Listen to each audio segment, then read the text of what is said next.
Sa ikalawang kabanata ng kwento si Jinwoo ay nagsikap na ibangon ang kanyang katawan mula sa lupa, ang kanyang mga mata ay nakatitig sa Panginoon. Alam niya na kahit kaunting galaw sa ibang taas ay magpapakalat ng atake. Sa wakas, naunawaan niya ang tunay na kahulugan ng unang utos. Naintindihan ko na, sigaw niya, lahat ay magpatira pa sa imahe. Nagdalawang isip ang mga iba. Nagprotesta, ngunit nagalit si Jinwoo at nagtanong ang kanyang mga kasama, nawala na ba kayo sa sarili?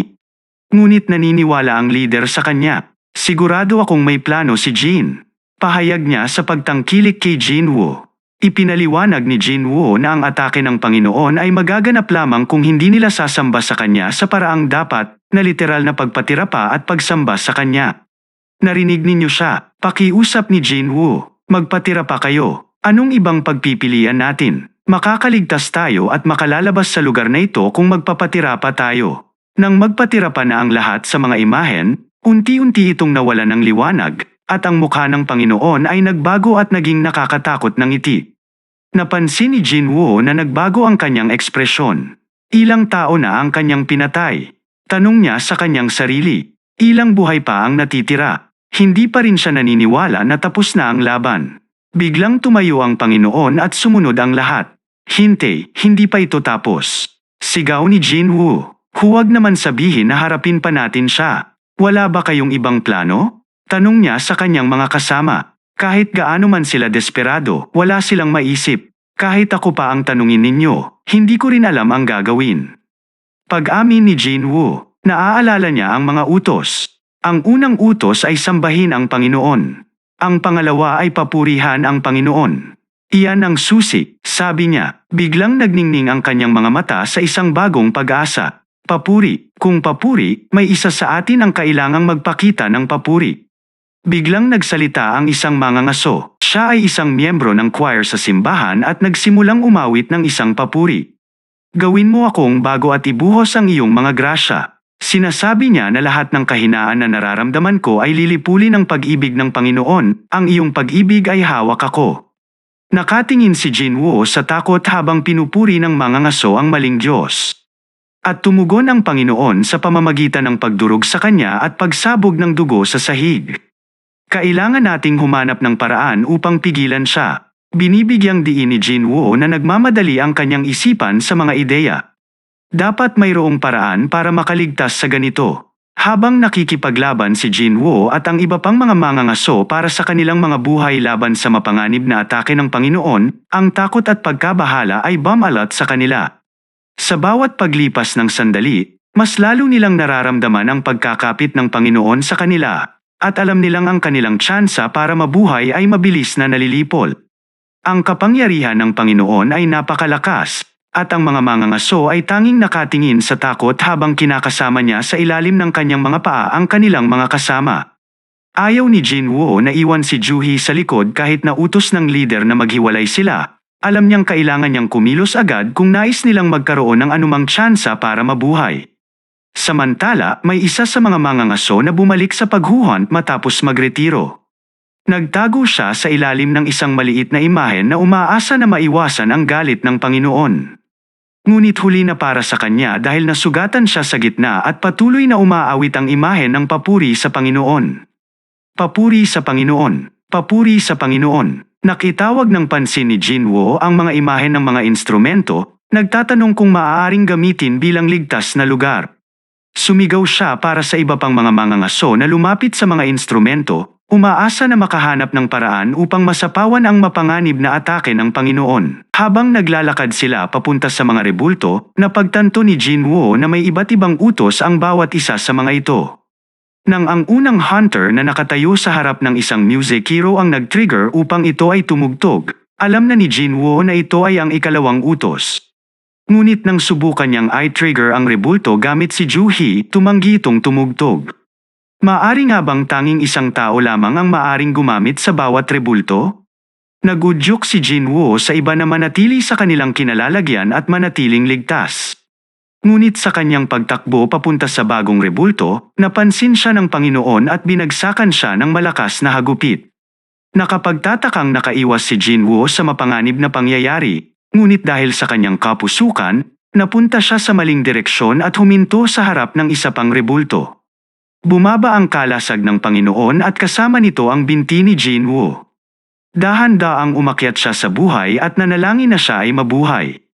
Higit na nakakaba sa kanya ang alalahanin na baka ito ay hindi na magtagal. Nag-iisa na lamang siya at naririnig ang nakatatakot na awit ng rebulto, "Purihin ang Panginoon. Purihin ang Panginoon. Purihin ang Panginoon." Sa wakas ay nakarating siya sa layunin, ngunit sa anong halaga? Pumunta si Juhi sa tabi ni Jinwoo, ngunit kanyang nararamdaman ang pagtibok ng kanyang puso sa kanyang dibdib sa paningin ng kanyang sugatan na katawan. Hindi siya nag-atubiling magamit ang kanyang healing powers. Ngunit sa kanyang pagtatrabaho, bigla siyang nabigla ng isang lakas ng enerhiya at damaloy ang dugo mula sa kanyang ilong, isang senyales na nakarating na siya sa kanyang limitasyon. Nagsimula ang mga hunters ng kanilang misyon na May 17 sa kanilang team, ngunit ngayon ay 6 na lamang ang natitira, 2 sa kanila ay malubhang nasugatan. Sa gitna ng kaguluhan at takot, nagpa siya ang isa sa mga mangangaso na magturo ng mga daliri, inaakusahan ng lider ng pagkukulang at kabiguan. Pero bago pa man makapag-respond ang iba, isang kaguluhan ang nagdulot ng atensyon nila sa isang malakas na kalabog, isang altar na bumaba mula sa kisame, isang tanawin na nagdulot ng kaba. Malinaw na may isa sa kanila ang magiging sakripisyo sa nakakatakot na istrukturang iyon, ang pinakamalaking pagsubok ng pananampalataya. Hiniblot ng nagturo ng daliri ang kanyang espada at lumapit sa lider, nag-uutos na siya ang lumapit at humarap sa responsibilidad. Pero si Jinwoo, ang kanyang boses ay nagningning ng pananalig, tumanggi na pabuhatin ang kanyang kaibigan sa pagkakamali. Sa kanilang paglapit sa altar, biglang nagliyab ang apoy, nag-aalab ng nakakakilabot na anino sa sulok ng kulungan. 3 ilaw pa ang sumunod, nagbibigay ng kakaibang kislap sa silid. Nagtakbuhan sa isip ni Jinwoo ang katotohanan na nagmamadali sila. Bukas na ang pinto sa loob ng 7 araw, magpapakawala ng mga halimaw na maglalagablab sa kanilang mundo. Determined sa kanyang mga mata, pinag-isa ni Jinwoo ang natitirang mga mangangaso sa pagtuntong sa altar. Sa oras na nakatayo na sila sa plataporma, nagliyab ang silid sa isang kahangahangang pagpapakita ng bughaw na ilaw at nagliyab ng apoy sa paligid. Nagbukas ang mga pinto, nagpapakita ng mga maliit na imahen na nagsimulang kumilos, nagpapakita na ng simula ng kanilang pagsubok. Kumakabog ang puso ni Jinwoo habang nagbabala kay Miss Juhi na hindi dapat magbukas ng kanyang mga mata. Tulad ng laro natin nung tayo'y bata pa, lalapit sila kapag hindi mo sila titigan. Nakatugon ang kanyang boses sa silid, umaasa na nakikinig ang lahat. Bigla, sumalungat ang babae na mangangaso, sumisigaw, tumatakbo papunta sa pinto, sa kabiglaan ng lahat nakalabas siya ng buhay. At habang siya'y tumatakbo papalabas, nagsara naman ng bahagya ang pinto. Ang mga asul na apoy ay nagliyab sa mababang ilaw, unti-unting naglalaho sa pagdaan ng oras. Isang pulang apoy ang nawala nang umalis ang mangingisda at alam ni Jin ang ibig sabihin nito. Kapag lahat ng pulang apoy ay nawala na, magkakasara na ang pinto. Binalaan niya ang iba na huwag gumalaw. Hindi natin kayang mawalan pa ng mga tao. Kung magkaganoon, hindi na natin kayang hadlangan ang papalapit na mga estatwa. Tiningnan ng grupo si Jinwoo, ang kanilang leader, at inaasahan na mag-iisip siya ng solusyon. Ang kailangan lang natin gawin ay manatili at tingnan ang mga estatwa hanggang maglaho ang mga asul na apoy. Sabi niya ng may kalmadong tinig, ang mga asul na apoy ay walang hanggan. Makakalabas tayong lahat kung magagawa natin ito. Nagduda ang leader, pero hindi ba pwedeng magsara na lang ang pinto kapag nauubos na ang oras? Tanong niya at naramdaman ang panghihinayang. Lagi niya kasing hinahamak si Jinwoo. Hindi umaasa ng anumang maganda mula sa kanya, kahit nang sumali ito sa kanilang grupo, pero marami na ang namatay sa kwarto na iyon. At ang mga natitira ay dahil sa kanya. Baka tama ka nga, sabi niya, pero huwag kang aalis. Kailangan ka namin. Sa ganitong polem, nagtungo ang tagapagturo papunta sa estatwa at hindi maiwasang humanga si Jinwoo sa kanyang tapang. Hindi dapat sobrahan ng galit. Isip niya, may pamilya rin siya katulad ng iba sa atin. Sumigaw si Jinwoo, kung aalis ka, mawawalan ka ng pag-asa. Alam niya na kailangan niyang panatilihin ang grupo sa isa't isa kung gusto nilang maligtas at desididong siguraduhin na lahat ay makalabas ng buhay. Ang boses ng leader ay nag-echo sa kwarto habang nakatutok ang mga pinto sa kanila. Huli na para sa kanila na makatakas. Ngunit bigla na lamang niyang natanto kung ano ang nangyayari. Kailangan niyo nang umalis ngayon. Sabi niya nang may kagyat na tinig. Mananatili ang mga pinto bukas habang narito ako. Kayo ay bata pa at may pagkakataon pang mamuhay. Juhi, tutulungan mo si Jinwoo na lumabas dito. Tumayo si Juhi, ngunit biglang bumigay ang kanyang mga binti. Mukhang sobra na niyang ginamit ang kanyang mana. Obserbasyon ni Jinwoo. Ang sitwasyong ito ay lubhang delikado. At ang tanging paraan upang para makaligtas ka ay ang pagkarga ng leader sa iyo palabas. Sumangguni ako na bibilhan kita ng hapunan, sabi ni Jinwoo na sinusubukan na palitan ang mood. Ngunit hindi nasa mood ang leader para sa mga biro. Binugbog ba niya si Juhi? Maari mo bang alagaan siya, sabi ni Jinwoo na may seryosong boses. Pinanood ni Jin ang kanyang mga kasama na pumasok sa pinto bago ito naisara sa kanila.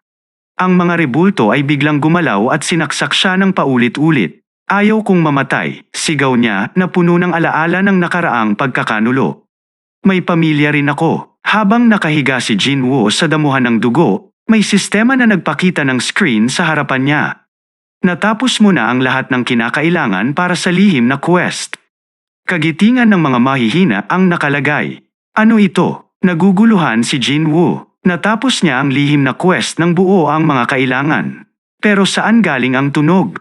May option sa screen. Nakamit mo ang karapatan upang maging isang player. Kung tatanggapin mo, hindi na magtatagal ang natitira mong buhay. Kung hindi, mamamatay ka sa loob ng 2 segundo mula ngayon. Kailangan ni Jin ng isang saglit upang magdesisyon.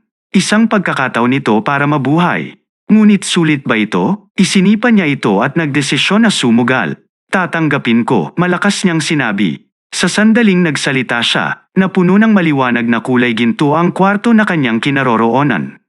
May kakaibang enerhiya na sumapa sa kanyang katawan. Wala siyang ideya kung ano ang naghihintay sa kanya pero handa na siyang harapin ito bilang isang player. Abangan ang mga susunod pa na kabanata. Like and follow for more.